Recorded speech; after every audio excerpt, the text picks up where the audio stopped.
જે અમને લેટર મળ્યો છે એની અમે જાણ થઈ એટલે હવે અમે તપાસ ચાલુ કરી દીધી છે. એટલા જ અમે માટે ભેગા થયા છીએ અને અમે તપાસ કરશું, બીજું અમે કાંઈ ન કરીએ. તમારે જ ખબર છે ને, તમે બધાએ જ મૂક્યો છે, તમને ખબર છે કે પ્રાઇવેટ પ્રેક્ટિસ કરે છે એવું આ ભાઈ અત્યારે બોલ્યા, બરાબર? તો એના માટે અમારે તપાસ કરવી જ પડે એટલે અમે તપાસ ચાલુ કરી દીધી છે. અમે ભેગા થયા છીએ, અમે અમારી તપાસ ચાલુ કરી. તમે જે ઉલ્લેખ કર્યો છે એટલા જ ડૉક્ટરો તમે લખેલા છે ઓલરેડી પેપરમાં, તમે આવેલું છે એ ડૉક્ટરો સામે અમે તપાસ કરશું. એ બધું જ હમણાં અમે તપાસ કરીએ છીએ. એ તપાસ કરીને જ પછી અમે કહેશું, એમને અમે નહીં જવા.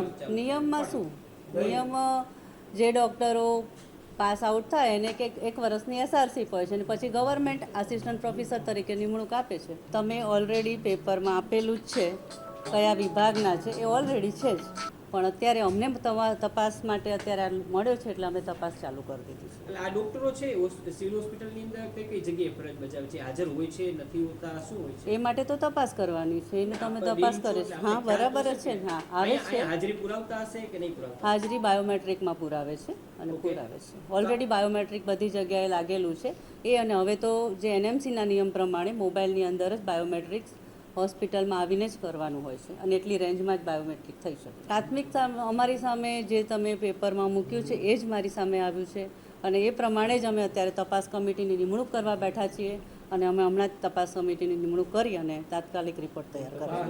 નિયમ પ્રમાણે ગવર્મેન્ટમાં બધી મેડિકલ કોલેજમાં જોવા તો 9 થી 5 નિયમ તમે અત્યારે ગવર્મેન્ટે વિથ પ્રાઇવેટ પ્રેક્ટિસ એલાઉડ કરેલી છે અને બધા જ અમુક ડૉક્ટરો બધા જે પ્રાઇવેટ પ્રેક્ટિસ સાથે જોઈન્ટ થયા છે તો કરી શકો, બરાબર?